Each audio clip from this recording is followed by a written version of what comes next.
中华民国宪法的政体本质就是那个总统是虚位元首。西方的三权分立是要互相制衡，因为他们认为人性本恶堕，上帝赦免你之前，人人都有罪。但中国没有基督教的传统啊，哪怕曾是基督徒的孙中山，他的逻辑也不是这个样子。所以5月国民大会加总统更强调共视觉、愿计协调，但是总统的权力有一定程度的限制，所以基本上行政总集成其实是行政院长，不是总统。李登辉打垮万年国会是好的，但是给台湾留下巨大的祸害。1988年的1月1号正式解严，蒋经国挂，李登辉天上掉下来权力，他一看这部五权宪法，假设恢复民主运作，总统跟摆设没什么两样，所以李登辉和当时的党外势力从海良式内阁制就变成大总统制。今天台湾政治的乱局跟这部宪法在台湾现在乱七八糟的执行有巨大的关系，所以在这样的逻辑之下，李登辉是独裁先生。Ladies and gentlemen, welcome the host.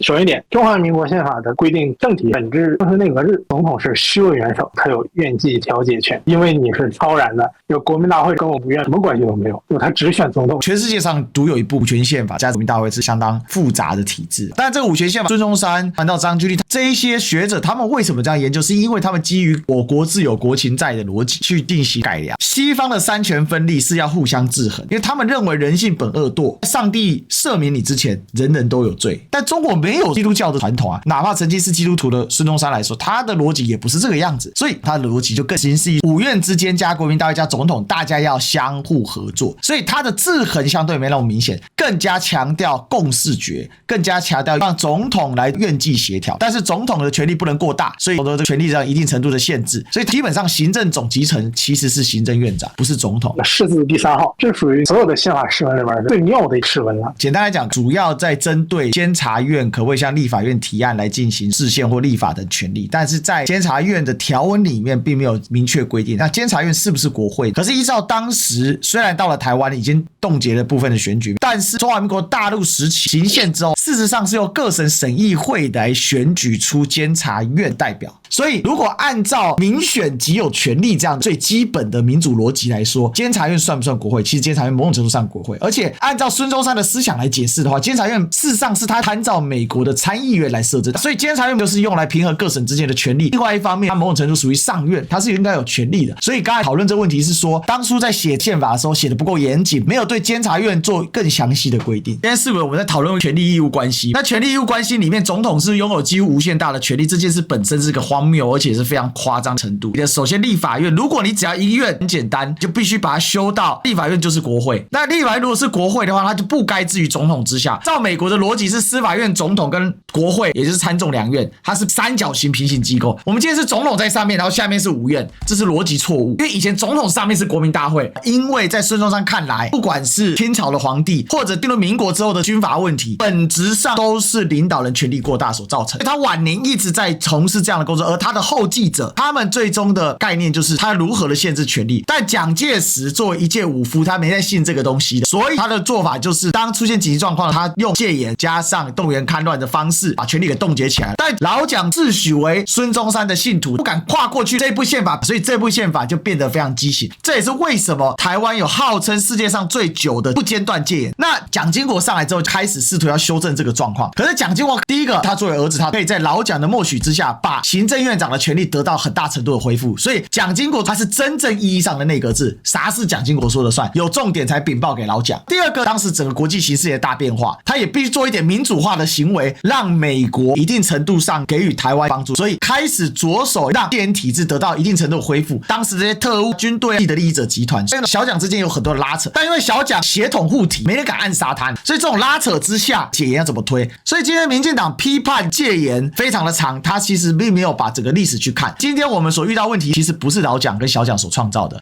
更大程度是李登辉这个独裁者所创造的。1988年的1月1号正式解严，蒋经国在1988年的1月就挂了。李登辉天上掉下来权力，他一看发现哇死定了，这一部五权宪法假设恢复民主运作，总统跟摆设没什么两样啊，那也不就是下一个林森而已嘛。所以李登辉灵机一动，就配合当时的党外势力许信良这些人来把它改造，从五权宪法改良式内阁制就变成大总统制，总统有权无责，行政院长有责无权，甚至你说总督制都可以，因为真的很像当年实施6·3法的时候的台湾，差别只在于他不能直接立法而已。所以在这样的逻辑之下，李登辉是民主先生吗？李登辉不是民主先生，李登辉是独裁先生啊，用民主来独裁。只能说李登辉相当聪明，他领先当时的人2个世代。那当时的许信良看不出来啊，没那么聪明嘛。另外呢是像陈水扁这些台独仔看出来了，但问题陈水扁这些人啊，第一个想着日后上台享这种权利爽啊，哪里不好？第二个现在是台湾人执政，先让台湾人上来把怪死人干掉比较实际哦，所以他就这样做结合。所以事实上李登辉严重破坏了五权宪法当中的制衡机构，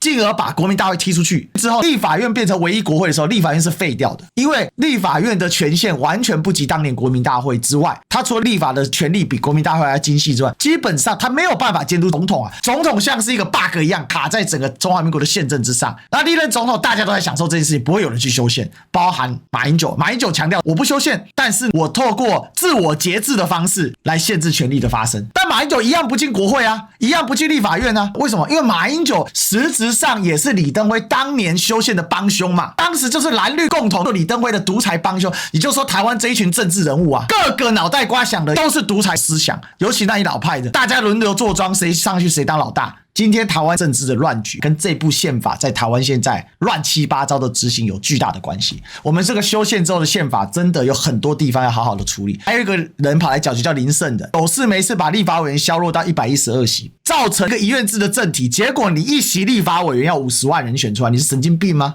荒谬到极致啊！所以台湾就继续空转，继续干耗嘛。